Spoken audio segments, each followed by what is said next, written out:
안녕하세요. 두북 수련원의 아침이 밝았습니다. 스님은 새벽 기도와 명상을 마치고 아침 7시에 두북 수련원을 출발해 진해로 향했습니다. 진해에 도착해 지난 인도 성지 순례를 후원해 준 분께 감사의 마음을 전했습니다. 또 룸비니 대성석가사 불사에 큰 공로가 있는 신도회장 명선행 보살님께도 감사 인사를 드렸습니다. 그리고 밀양에 들러 적조행 보살님과 대인 스님을 찾아뵈었습니다. 지난 1월에 인도 성지 순례를 할 때 시라바스티 천추선언에서 1250명의 순례자들을 정성껏 맞이해 준 것에 대해 감사 인사를 드렸습니다. 다시 차를 타고 점심시간이 지나서 두북 수련원에 도착했습니다. 오후 3시부터는 법사 교육을 받을 예정인 예비 행자님들과 함께 지붕을 교체하는 일을 했습니다. 먼저 잔가지가 얽혀있는 나무를 정리했습니다. 잔가지가 여기저기 넓게 뻗어 있어서 가지치기가 쉽지 않았습니다. 도구를 바꿔가며 나뭇가지 정리를 겨우 마쳤습니다. 이어서 행장님들과 함께 낡은 지붕을 수리하는 일을 했습니다. 열심히 울력을 하다 보니 생방송 강연을 할 시간이 되었습니다. 오늘 작업은 여기까지 하기로 하고 스님은 방송실로 향했습니다. 오늘은 평화재단 통일의병이 주관하여 평화와 통일을 주제로 증문즉서를 하는 날입니다. 해가 저물고 저녁 7시 30분에 생방송을 시작했습니다. 일반 시민들 400여 명이 생방송에 접속한 가운데 평화재단 통일의병과 법륜스님을 소개하는 영상을 함께 보았습니다. 영상이 끝나자 스님이 인사말을 했습니다. 봄이 왔습니다. 예년보다 겨울이 더 추웠지만 봄은 더 일찍 왔습니다. 보통 매화 꽃이 먼저 피고 개나리, 목련, 진달래, 벚꽃의 순서대로 꽃들이 피어나는데 올해는 꽃 피는 순서가 없어졌습니다. 모든 꽃이 지금 동시에 피어나고 있습니다. 기상 관측 이래로 개화 시기가 두 번째 빠른 해라고 하네요. 이렇게 겨울은 추웠지만 봄이 일찍 오듯이 지금 한반도에 혹독한 냉전의 겨울이 몰아치고 있지만 이것이 계기가 되어 평화의 봄은 더 빨리 올 수도 있겠다는 희망을 가져봅니다.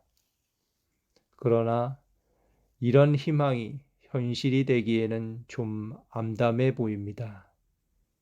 남북 간의 긴장이 고조될 때 주변 강대국들이라도 협력 관계가 유지되면 전쟁의 위험은 국지전으로 갈 수밖에 없습니다. 또 주변국들이 갈등이 있더라도 남북 간의 협력이 된다면 아예 전쟁의 불씨가 일어나지도 않겠죠. 그런데 지금은 남북 간의 대립과 갈등이 극한으로 치닫고 있고 우리 주변에 있는 강대국들 간의 대립도 점점 커지고 있습니다. 그래서 국지전에서 멈추지 않고 대량 살상이 일어날 위험이 커지고 있습니다. 특히 북한의 핵무기가 이제 거의 기정사실이 되고 상용화되는 단계에 이르렀습니다. 거기에 대응하기 위해 한국과 미국의 전략 무기들이 핵 확장 억제 차원에서 대량으로 투입됨으로써 갈등만 고조되는 것이 아니라 상호 대량 살상이 일어날 수 있는 가능성도 높아졌습니다.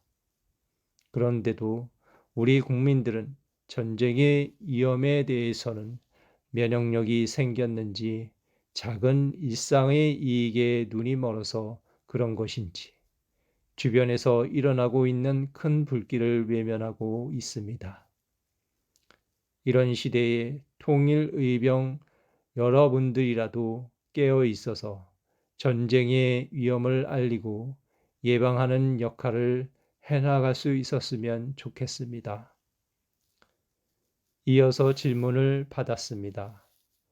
사전에 6명이 질문을 신청하고 스님과 대화를 나누었습니다. 그중 한 명은 남편이 자신의 의견과 다르면 아무것도 하지 못하게 한다며 어떻게 하면 가정의 평화부터 이룰 수 있는지 답답한 마음을 이야기했습니다. 한반도의 평화와 세계의 평화에 기여하기 위해서는 나의 평화가 우선되어야 한다는 스님의 가르침을 들었습니다. 나의 평화는 가정의 평화에서 시작된다고 생각합니다. 그런데 남편은 내 인생의 로또 복권입니다. 하나도 의견이 맞는 부분이 없습니다. 생각이 다르면 각자의 생각을 인정하든지 차라리 무관심하면 겉으로라도 평화롭겠지요. 그런데 남편은 자기랑 의견이 다른 일은 아예 못하게 합니다. 저는 가정 평화를 위해 침묵과 무관심으로 일관합니다. 선거 때가 되면 우리 집은 그야말로 양극화의 절정입니다. 선거가 끝나도 마찬가지이고요. 통일의병이라고 이름만 받았지 활동은 거의 못했습니다. 이렇게 위장된 평화가 불편합니다. 즐겁게 평화운동을 하고 싶어요. 사회적 평화에 조금이라도 기여하고 싶고 남편과의 위장 평화에서 벗어나 진짜 평화를 이루기 위해서 저는 어떤 마음가짐으로 임해야 할까요? 마음속에 불만이 많으면 나중에 감정이 폭발하게 됩니다. 그래서 화가 많이 쌓인 사람이 순간적으로 폭언을 하거나 폭력을 행사하기가 쉽습니다. 옛날에는 가장 힘이 약한 사람이 여성과 민중들이었습니다. 그래서 지렁이도 밟으면 꿈틀한다. 여자가 한을 품으면 온유월에도 서리가 내린다. 이런 말도 생겨날 정도였습니다. 화를 참고 참으면 엄청난 폭발력을 갖게 되어 나중에는 눈에 뵈는 게 없는 현상이 일어납니다. 역사적으로 보면 민중들은 늘 참았기 때문에 어떤 사건을 통해서 폭발을 했는데 그것이 폭동입니다. 그런데 그런 폭발은 민중의 한을 분출하는 것은 되었지만 새로운 나라를 만들거나 새로운 역사를 만들어내지는 못했습니다. 그런 폭발은 지배자가 폭력적으로 민중을 탄압하는 행위를 합리화시켜주는 요인으로 작용하기도 했습니다. 반면에 3.1운동을 일으킨 우리 선조들은 총칼을 든 일본군에게 평화적으로 항거를 했고 인도에서는 간디가 비폭력 평화운동을 일으켜서 독립을 쟁취했습니다. 간디의 비폭력 평화운동은 적군인 영국 사람들까지도 감동하게 해서 20세기에 비폭력 혁명을 가져왔습니다. 그러나 이렇게 마음의 평화를 유지하면서 세상의 평화를 위해서 꾸준히 노력하는 것이 쉽지는 않습니다. 사람은 누구나 화가 나야 힘이 생기기 때문입니다. 죽든지 살든지 분노하고 싸워야 사회적인 행동을 할 수 있는 동력이 생기는데 항상 거기에는 폭력이 수반되고 상대를 미워하고 증오하는 것이 동반됩니다. 그 결과 우리 사회 안에는 내 편이 아니면 상대는 다 틀렸다 하고 생각하는 양극단이 존재하게 되었습니다. 태극기 부대라고 불리는 사람들은 상대가 북한과의 관계 개선을 말하면 무조건 빨갱이라고 치부하고 북한과 대화만 해도 나라를 팔아먹는 사람 취급을 하죠. 반대로 진보 진영의 극단주의자들 역시 자신의 생각과 반대되는 이야기를 하면 자기들끼리도 인정사정 없이 서로를 공격합니다. 이런 현상은 모두 분노가 잠재되어 있어서 생기는 문제들입니다. 이런 분노를 가지고 운동을 하면 순간적으로 폭발적인 힘이 나오는데 지속성이 떨어집니다. 그리고 국민들이 약간 두려움을 느끼게 되어서 다수의 지지를 받기가 어려워집니다. 하지만 대중성은 떨어지는 반면 이런 사람들은 어떤 난관을 극복한 데는 굉장히 큰 힘을 갖고 있습니다. 극단적인 탄압을 이겨내기 위해서는 이런 폭발적인 힘이 도움이 되기 때문입니다. 그러나 지금 우리 사회는 그런 혁명을 해야 할 때가 아니라 혁신을 해야 할 때입니다. 원자폭탄은 엄청난 폭발성을 갖고 있어서 대량 살상 무기이지만 그 양을 조절해서 조금씩 반응이 일어나도록 하는 원자력 발전은 핵의 평화적 이용이라고 하잖아요. 그것처럼 우리가 내면의 평화를 유지하면서 운동을 해야 꾸준히 사회를 변화시켜 나갈 수 있어요. 확 한 번 일어났다 조금 있으면 푹 죽어 있는 그런 방식이 아니라 꾸준히 이 운동을 해 나가려면 내면의 평정심을 유지하면서 운동을 해야 합니다. 내면의 평정심을 유지하려면 현 정부에 대해서도 이렇게 바라볼 수 있어야 합니다. 나는 저런 방식은 동의할 수 없다. 그러나 대한민국 사람 중에는 저런 방식을 지지하는 사람도 있다는 것을 인정한다. 그러나 나는 그 방식에 동의할 수 없으므로 반대 의사를 표현하겠다. 이런 관점을 가지면 분노는 일어나지 않습니다. 이것이 서로 다름을 인정하는 자세입니다. 보통은 마음의 평화가 유지되면 나만 좋으면 됐지, 상관없다 하고 세상 일에 관여를 안 해버립니다. 그러나 그것은 진정한 마음의 평화가 아닙니다.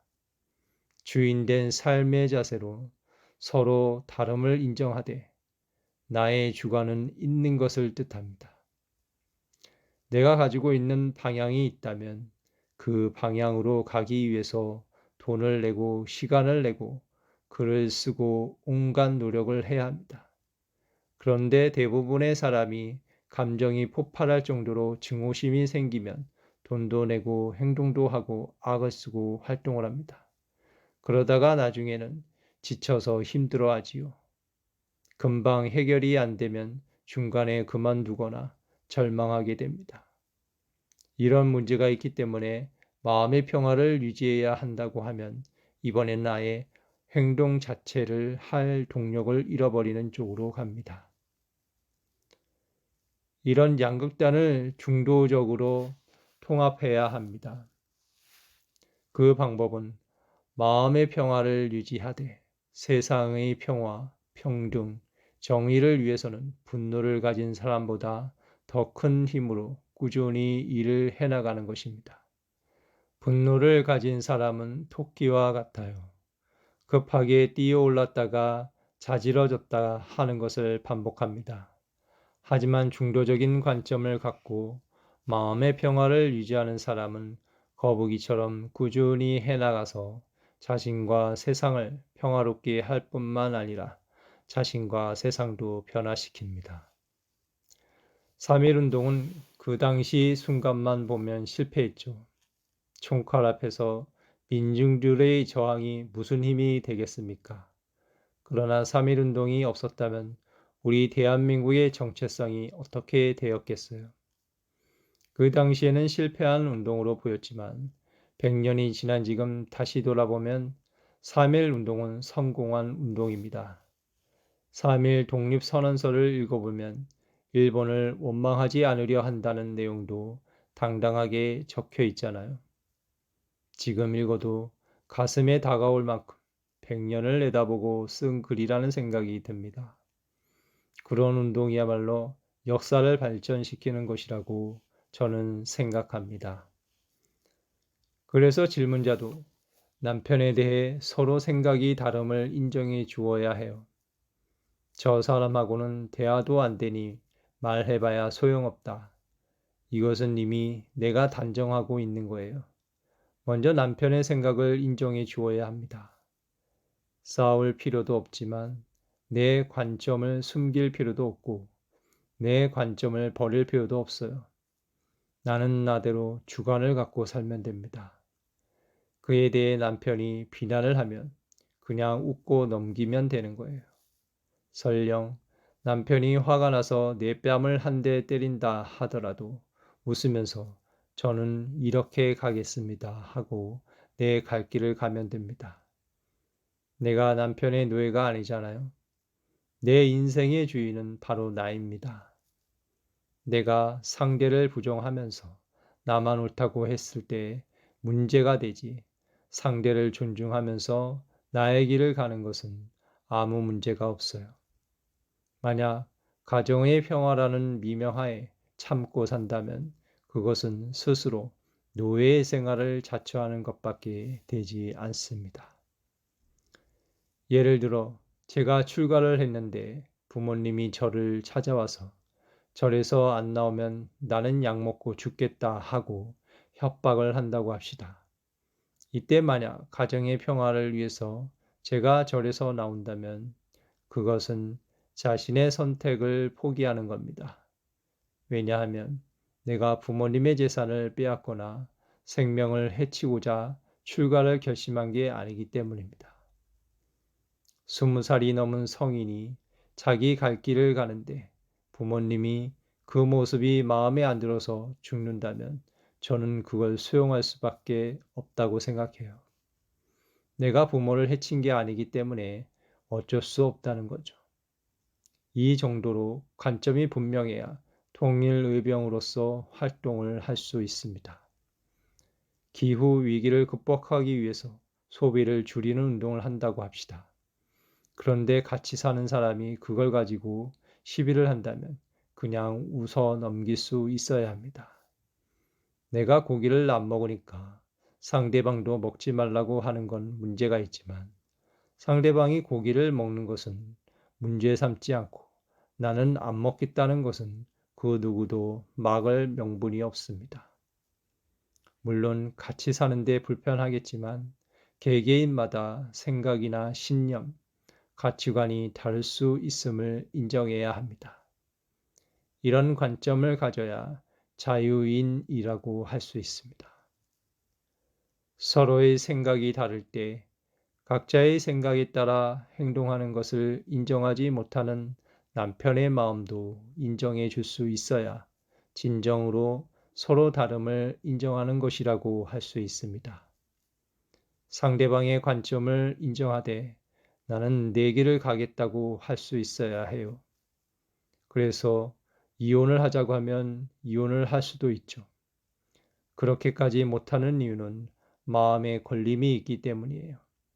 예를 들어 경제적인 손실이라든지 이혼을 해서 생길 수 있는 손해를 생각하면 이혼을 못하죠.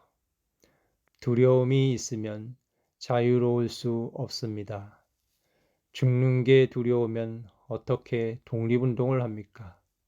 이 길이 바른 길이라고 생각되면 아무리 손실이 크더라도 감수한다는 관점을 가져야 마음의 평화도 오고 행동의 자유도 가질 수 있습니다.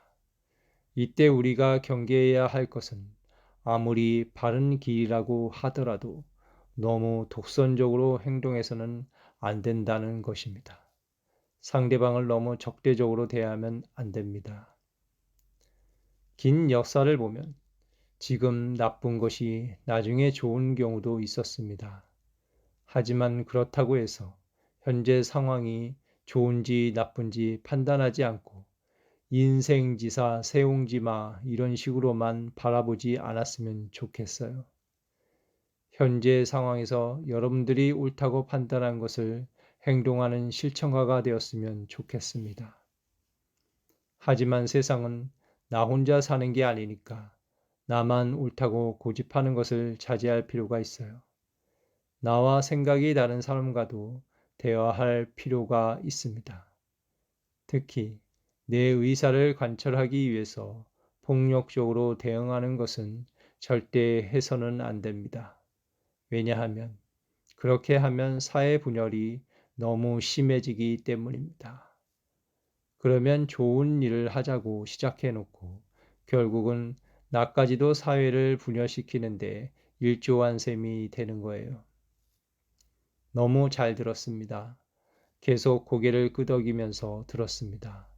방금 마무리로 해주신 말씀이 지금 저의 소감과 같습니다. 감사합니다. 이 외에도 다음과 같은 질문이 있었습니다. 최근에 북한이 남한까지를 대상으로 핵 개발을 하고 있다는 발언을 했습니다. 이런 변화가 생긴 이유가 뭘까요? 핵을 가진 북한과 앞으로 어떻게 관계를 풀어나가야 할까요? 현 정부는 한미일 군사협정을 체결하기 우려가 높습니다. 유사시 자위대가 한반도에 상륙하게 될까봐 걱정입니다. 통일의병은 이에 대해 어떻게 행동해야 할까요? 국가의 최고 권력자인 대통령이 일본과 군력 외교를 하고 돌아왔습니다. 경제는 갈수록 힘들어집니다. 이런 위기 속에서 우리가 지금 제일 중요하게 지켜내야 할 것은 무엇일까요? 북한과 대화를 해야 한다고 하면 친북 좌파라고 합니다. 일본과 관계 개선을 해야 한다고 하면 친일 매국노라고 합니다. 중도를 지키려면 어떻게 해야 할까요? 한국이라는 국가 정체성을 갖는 것이 왜 중요할까요? 국가는 결국 인간이 상상으로 만든 것인데 정체성이 왜 중요한지 잘 모르겠습니다. 대화를 마치고 나니 밤 9시가 훌쩍 넘었습니다. 다음에는 더 많은 시민들과 평화와 통일을 주제로 대화를 나누기로 하고 생방송을 마쳤습니다. 내일은 오전에 온라인으로 기획실 간담회를 한 후 주간반을 위해 수행법회 생방송을 하고 오후에는 농사일을 하고 저녁에는 저녁반을 위해 수행법회 생방송을 할 예정입니다.